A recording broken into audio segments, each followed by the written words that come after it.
Welcome to RSK academy. இந்த செஷனில் நம்ம என்ன பார்க்க போகிறோம் அப்படின்னா ஸ்ட்ரெஸ்ஸுக்கும் ஸ்ட்ரெயினுக்கும் இருக்கக்கூடிய ரிலேஷன்ஷிப் ஒரு கிராஃபிக்கல் ரெப்ரசன்டேஷனில் நம்ம என்னங்கிறத பார்க்க போகிறோம். அதுக்கு ஃபஸ்ட்டு என்ன பண்ணலாம், ஒரு ஸ்ட்ரிங் கன்சிடர் பண்ணலாம். ஒரு ஸ்ட்ரிங், ஒரு கம்பி இருக்குது. இதில் வந்து என்ன பண்ணுறோம்னா கீழே வந்து என்ன லோடு ஆட் பண்ணுறோம். இந்த லோடு ஆட் பண்ணும்போது நமக்கு என்ன ஆகும்னா இந்த லென்த் வந்து என்ன ஆகும், இன்க்ரீஸ் ஆகும். நம்ம இந்த லோடு ஆட் பண்ணுறோம்ல, இதுதான் வந்து என்ன சொல்கிறோம்னா ஸ்ட்ரெஸ் அப்படின்னு சொல்கிறோம். இந்த ஸ்ட்ரெஸ் கொடுக்கும்போது என்ன ஆகும், இந்த கம்பியோட லென்த் வந்து என்ன ஆகுது, இன்க்ரீஸ் ஆகுது. அதுதான் வந்து என்ன சொல்கிறோம்னா ஸ்ட்ரெயின் அப்படின்னு சொல்கிறோம். ஓகே, இப்போ ஃபர்தராக இன்னும் நான் லோடு ஆட் பண்ணுறேன். லோடு ஆட் பண்ணும்போது என்ன ஆகும், லென்த் இன்னும் இன்க்ரீஸ் ஆகும். இப்போ அந்த லோடை ரிமூவ் பண்ணால் திரும்ப அந்த கம்பி வந்துன்னா பழைய கான்ஃபிகரேஷனை ரீட்டைன் பண்ண முடியும். சரியா? அப்போ ஒரு பர்டிகுலர் பாயிண்ட் வரைக்கும் என்ன ஆகும்னா நம்ம லோடு ஆட் பண்ணலாம். ஆட் பண்ணிவிட்டு திரும்ப அந்த லோடை ரிமூவ் பண்ணாலும் அது வந்து என்ன ஆகும், அந்த பாயிண்ட் வந்து என்னன்னா அந்த ஸ்ட்ரிங் வந்து பழைய கான்ஃபிகரேஷனை ரீட்டைன் பண்ண முடியும். சரியா? அதுதான் வந்து என்னென்னா அந்த பர்டிகுலர் பாயிண்ட் தான் வந்து என்ன சொல்கிறோம்னா எலாஸ்டிக் ரீஜியன் இ அப்படின்னு சொல்கிறோம். ஓகே, அப்போ ஒரு பர்டிகுலர் பாயிண்ட் வரைக்கும் வந்து என்ன ஆகுது, நமக்கு லோடு ஆட் பண்ணுறோம். லோடு ஆட் பண்ணும்போது வந்து என்னென்னா இந்த லென்த் எக்ஸ்டெண்ட் ஆகிறது வந்து டைரக்ட்லி ப்ரொபோஷனலாக இருக்கும். Stress is proportional to strain அப்படின்னு இருக்கும். அதுதான் வந்து என்ன சொல்கிறோம்னா அந்த பர்டிகுலர் பாயிண்ட் என்ன, ஸ்ட்ரெஸ் இஸ் ப்ரொபோஷனல் டு ஸ்ட்ரெயின்கிற அந்த ரிலேஷன்ஷிப்பை ஒபே பண்ணக்கூடிய அந்த பாயிண்ட் வரைக்கும் வந்து என்ன சொல்லணும்னா பாயிண்ட் பி அப்படின்னு சொல்லலாம். இதை வந்து என்ன சொல்லுவோம்னா ப்ரொபோஷனல் லிமிட் அப்படின்னு சொல்லலாம். ஆனால் அதுக்கு அப்புறமேட்டு என்ன ஆகுனா, இந்த பிங்கிற பாயிண்ட்டுக்கு அப்புறமேட்டு நம்ம லோடு ஆட் பண்ணும்போது என்ன ஆகுனா, லோடு ஆட் பண்ணலாம் ஆனால் எக்ஸ்டெண்ட் ஆகும். திரும்ப லோடை ரிமூவ் பண்ணால் அந்த ஸ்ட்ரிங் வந்து என்ன பழைய பொசிஷனை ரீகெயின் பண்ண முடியும். ஆனால் இந்த பாயிண்ட்டு பீக்கு மேலே இ வரைக்கும் வந்து பார்த்தோன்னா ஸ்ட்ரெஸ் இஸ் ப்ரொபோஷனல் டு ஸ்ட்ரெயின்கிற அந்த லா வந்து என்ன ஒபே ஆகாது. அந்த ஹுக்ஸ் லாங்கிறது ஒபே பண்ணாது. அதான் வந்து என்ன பி டு ஈங்கிற பாயிண்ட்டு. ஓகே, அப்போ ஈங்கிற பாயிண்ட் வரைக்கும் வந்து என்னென்னா நமக்கு வந்து என்னென்னா இது வந்து பழைய ஷேப் அண்ட் கான்ஃபிகரேஷனை ரீகெயின் பண்ண முடியுது. அப்போ ஈங்கிற பாயிண்ட்டுக்கு அப்புறமேட்டு நம்ம லோடு கொடுத்தா என்ன ஆகும் அப்படிங்கிறத பார்க்கலாம். ஃபஸ்ட்டு வந்து இந்த ப்ரொபோஷனல் லிமிட், அதுக்கான டெஃபினிஷன் பாருங்கள். The limit in which Hooke's law is valid and stress is proportional to strain. அப்போ இந்த பாயிண்ட் இருக்குல்ல, இந்த பாயிண்ட் P இதான் வந்து என்ன ப்ரொபோஷனல் லிமிட் அப்படின்னு சொல்கிறோம். இந்த Pங்கிற பாயிண்ட் தான் வந்து என்ன சொல்கிறோம், நம்ம ப்ரொபோஷனல் லிமிட் அப்படின்னு சொல்கிறோம். இங்கே வந்து என்ன ஹுக்ஸ் லா வந்து என்ன ஒபே பண்ணும். அதாவது stress is proportional to strain அப்படிங்கிற அந்த ரிலேஷன்ஷிப்பை ஒபே பண்ணும். அதுக்கு அப்புறமேட்டு என்னன்னா பி டு இ வரைக்கும் வந்து பார்த்தோம்னா நமக்கு லோடு இன்க்ரீஸ் பண்ணாலும் ஸ்ட்ரெஸ் கொடுத்தாலும் நமக்கு ஸ்ட்ரெயின் இருக்கும். அது எலாஸ்டிக் மெட்டீரியலில் எலாஸ்டிக் பிஹேவியரில் தான் இருக்கும். அப்போ அந்த பி டு இயில் வந்து என்னென்னா இது stress is proportional to strain அப்படிங்கிற அந்த ரிலேஷன்ஷிப்பை வந்து என்ன ஒபே பண்ணாது. அப்போ இந்த பாயிண்ட் இ இருக்குல்ல, இதுதான் வந்து என்ன சொல்கிறோம்னா எலாஸ்டிக் லிமிட் அப்படின்னு சொல்கிறோம். The maximum stress which on removing the deforming force makes the body to recover it's original state. அதுதான் வந்து என்ன எலாஸ்டிக் லிமிட். அப்போ ஈங்கிற பாயிண்ட் வரைக்கும் நம்ம லோடு கொடுக்கலாம். கொடுத்துட்டு லோடை ரிமூவ் பண்ணாலும் இது பழைய ஷேப் அண்ட் கான்ஃபிகரேஷனுக்கு வந்துட முடியும். அதான் வந்து என்ன elastic limit. Okay, after that நம்ம என்ன பண்ணுறோம், நம்ம பியாண்ட் எலாஸ்டிக் லிமிட் நம்ம லோடு ஆட் பண்ணுறோம். லோடு ஆட் பண்ணுறோன்னா நம்ம அந்த லோடை ரிமூவ் பண்ணோன்னா இது பழைய ஷேப் அண்ட் கான்ஃபிகரேஷனுக்கு வர முடியாது. ஏன்னா இது வந்து பிளாஸ்டிக் ரீஜியன் போயிடுச்சு. சரியா? இப்போ ஃபர்தராக லோடு இன்னும் ஃபர்தராக இன்க்ரீஸ் பண்ணுறேன். அப்போ வந்து என்ன ஆகுது, ஒய்ங்கிற பாயிண்ட் வரைக்கும் வந்துருச்சு. ஒய்ங்கிற பாயிண்ட்டில் வந்து என்ன ஆகுனா லோடு நம்ம இருக்கும்போது ஃபர்தராக நம்ம லோடு ஆட் பண்ண தேவையில்லை. ஆனால் ஒயர் வந்து என்ன ஆகும், எக்ஸ்டெண்ட் ஆகும். அதுதான் ஈல்டு பாயிண்ட் அப்படின்னு சொல்கிறோம். இந்த point beyond the elastic limit, elastic லிமிட்டுக்கு அந்தாண்டு இருக்கக்கூடிய ஒரு பாயிண்ட்டு அங்கே என்ன ஆகுது, at which the length of wire start increasing without increasing the stress. நம்ம ஸ்ட்ரெஸ் கொடுக்காமலே அது வந்து என்ன ஆகும், ஸ்ட்ரெயின் ஆகும். லென்த் வந்து என்ன இன்க்ரீஸ் ஆகும். ஓகே, அதுக்கு அடுத்தது இன்னும் ஃபர்தராக நான் லோட் ஆட் பண்ணுறேன். லோடு ஆட் பண்ணும்போது என்ன ஆகும், ஒரு பர்டிகுலர் லோடில் வந்து என்னென்னா இந்த ஸ்ட்ரிங் வந்து என்ன ஆகும், கட்டாகி கீழே விழுந்துடும். அதுதான் வந்து என்ன பிரேக்கிங் பாயிண்ட் அப்படின்னு சொல்கிறோம். சரியா? பிங்கிற பாயிண்ட் வந்து என்ன பிரேக்கிங் பாயிண்ட். அது கரஸ்பாண்டிங்கான ஸ்ட்ரெஸ் வந்து என்ன சொல்லலாம்னா பிரேக்கிங் ஸ்ட்ரெஸ் அப்படின்னு சொல்லலாம். இங்கே வந்து என்ன ஆகுது, the position when the strain becomes so large that the wire breaks down is called the breaking stress or breaking point அப்படின்னு சொல்லலாம். அந்த பாயிண்ட் பிரேக்கிங் பாயிண்ட், அது கரஸ்பாண்டிங்கான ஸ்ட்ரெஸ் வந்து என்ன பிரேக்கிங் ஸ்ட்ரெஸ் அப்படின்னு சொல்கிறோம். நெக்ஸ்ட் எலாஸ்டிக் ரிலாக்ஸேஷன் அப்படின்னா என்ன அப்படிங்கிறத பார்க்குறோம். இப்போ எலாஸ்டிக் ரிலாக்ஸேஷன் அப்படிங்கிறது வந்து it is the property of the body. இந்த ப்ராப்பர்ட்டினால் என்ன நடக்கும் அப்படின்னா நம்ம வந்து என்னென்னா ஸ்ட்ரெஸ் கொடுக்குறோம். ஸ்ட்ரெஸ்ஸை கொடுத்துட்டு நம்ம அந்த ஸ்ட்ரெஸ்ஸை டிஃபார்மிங் ஃபோர்ஸ் இல்லாட்டி அந்த ஸ்ட்ரெஸ்ஸை ரிமூவ் பண்ணுறோம். ரிமூவ் பண்ணதும் என்ன ஆகுதுன்னா அந்த ஆப்ஜெக்ட்டு சடனாக அதோட பழைய ஒரிஜினல் ஃபார்முக்கு வர முடியாது. It takes some time. ஆனால் கொஞ்சம் நேரம் கழித்து அது வந்து என்னாகும், அது பழைய ஷேப்புக்கு வர முடியும். அதுதான் வந்து என்ன சொல்கிறோன்னா, இந்த ப்ராப்பர்ட்டிக்கு பேர் தான் வந்து என்ன சொல்கிறோன்னா எலாஸ்டிக் ரிலாக்ஸேஷன் அப்படின்னு சொல்கிறோம்.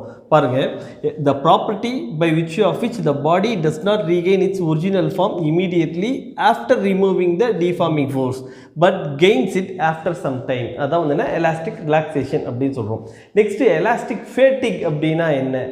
இப்போ when deforming force applied on a body is changed rapidly, then it temporarily loses its property of elasticity.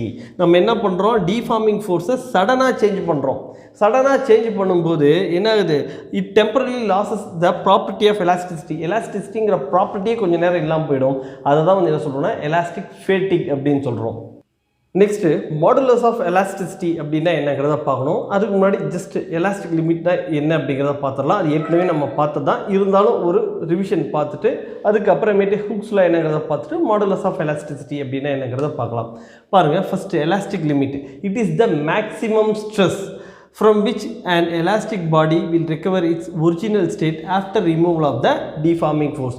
அந்த பர்டிகுலர் ஸ்ட்ரெஸ் வரைக்கும் என்ன ஆகுனா, நமக்கு டிஃபார்மிங் ஃபோர்ஸை ரிமூவ் பண்ணாலும் அந்த ஆப்ஜெக்ட் பழைய ஷேப் அண்ட் கான்ஃபிகரேஷனை ரீகெயின் பண்ண முடியும். அந்த மேக்ஸிமம் ஸ்ட்ரெஸ் தான் வந்து என்ன சொல்கிறோம்னா எலாஸ்டிக் லிமிட் அப்படின்னு சொல்கிறோம். நெக்ஸ்ட்டு ஹுக்ஸ் லா அப்படின்னா என்ன? provided elastic limit is not exceeded. அந்த எலாஸ்டிக் லிமிட் அப்படிங்கிறது கிராஸ் ஆகக்கூடாது. வித்தின் த எலாஸ்டிக் லிமிட், அதான் என்ன சொல்கிறாங்க, provided elastic limit is not exceeded அப்படின்னு சொல்லியிருக்காங்க. Force is directly proportional to extension. எந்த அளவு ஃபோர்ஸ் கொடுக்குறோமோ அந்த அளவு எக்ஸ்டென்ஷனும் அதிகமாக இருக்கும். அப்போ force is directly proportional to X. அதுதான் ஹுக்ஸ் லா. இதை பேஸ் பண்ணது தான் இந்த மாடுலஸ் ஆஃப் எலாஸ்டிசிட்டி அப்படிங்கிறது. இது வந்து என்ன, ஹுக்ஸ் லாவில் இருந்தால் இதை டிரைவ் பண்ணி கொண்டு வராங்க. எப்படி? Within the elastic limit. Stress is proportional to strain. இங்கே ஸ்ட்ரெஸ் அப்படிங்கிறது என்ன, இங்கே ஃபோர்ஸ். ஸ்ட்ரெயின் அப்படின்னா என்ன, எக்ஸ்டென்ஷன், சேஞ்ச் இன் கான்ஃபிகரேஷன் அப்படின்னு சொல்கிறோம். அப்போ stress is proportional to strain.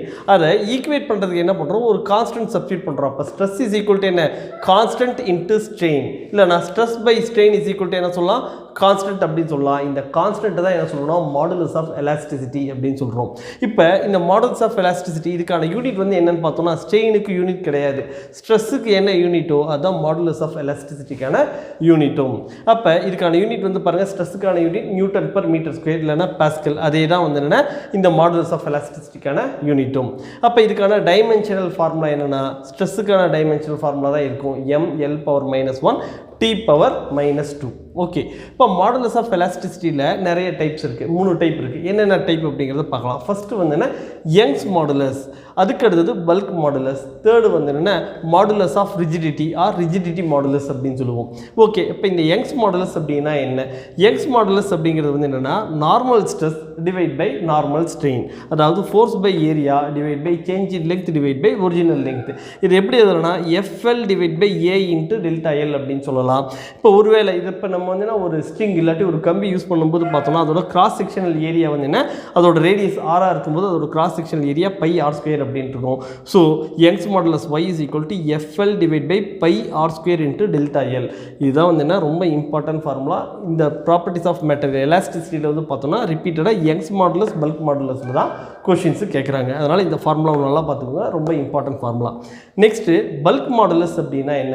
Bulk modulus அப்படின்னா என்னென்னா normal stress divide by volumetric strain. இங்கே வந்து என்ன, ஸ்ட்ரெஸ் வந்து என்ன, force by area. Volumetric strain அப்படின்னா என்ன, change in volume divide by original volume. இங்கே ஏன் நெகட்டிவ் சைன் போட்டிருக்காங்க அப்படின்னா, நமக்கு எப்பயுமே வால்யூம் வந்து என்ன ஆகும், இதனால் குறையும். ஒரு தண்ணிக்குள்ளே ஒரு பால் போடும்போது என்ன ஆகுது, அதோட வால்யூம் வந்து என்ன குறையுதில்ல, அதுதான் இங்கே சொல்கிறாங்க -ΔV டிவைட் பை V. இப்போ இதை ரீஅரேஞ்ச் பண்ணும்போது என்ன, -FV divide by A into ΔVன்னு வச்சுக்கலாம்.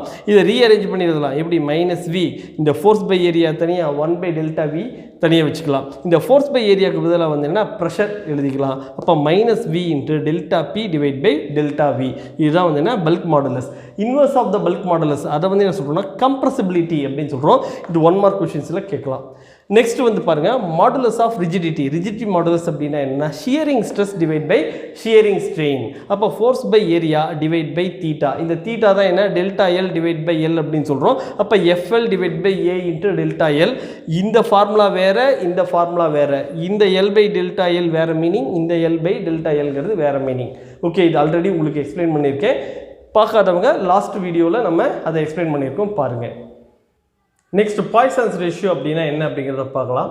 பாய்சன்ஸ் ரேஷியோ அப்படிங்கிறது என்ன, lateral strain divide by longitudinal strain, அதுக்கு இருக்கக்கூடிய ரேஷியோ அதான் வந்து சிக்மா அப்படிங்கிற சிம்பிளை ரெப்ரசென்ட் பண்ணுறோம். இந்த சிக்மா இதான் வந்து சொல்கிறோம் பாய்சன்ஸ் ரேஷியோ அப்படின்னு சொல்கிறோம்.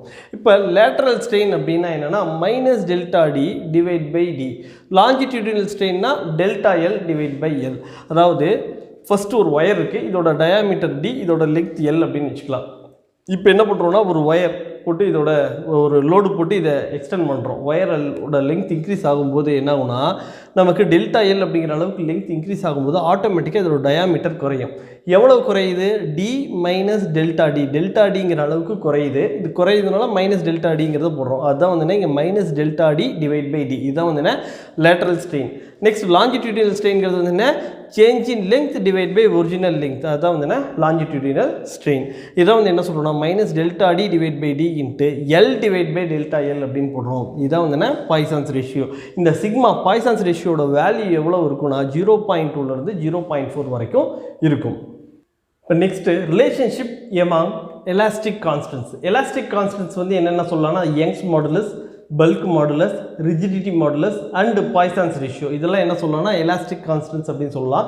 இதுக்கு நடுவில் இருக்கக்கூடிய ரிலேஷன்ஷிப் தான் வந்து என்னென்னா இங்கே பார்க்குறோம். ஃபஸ்ட்டு வந்து என்ன, y is equal to 3k into 1 minus 2 sigma.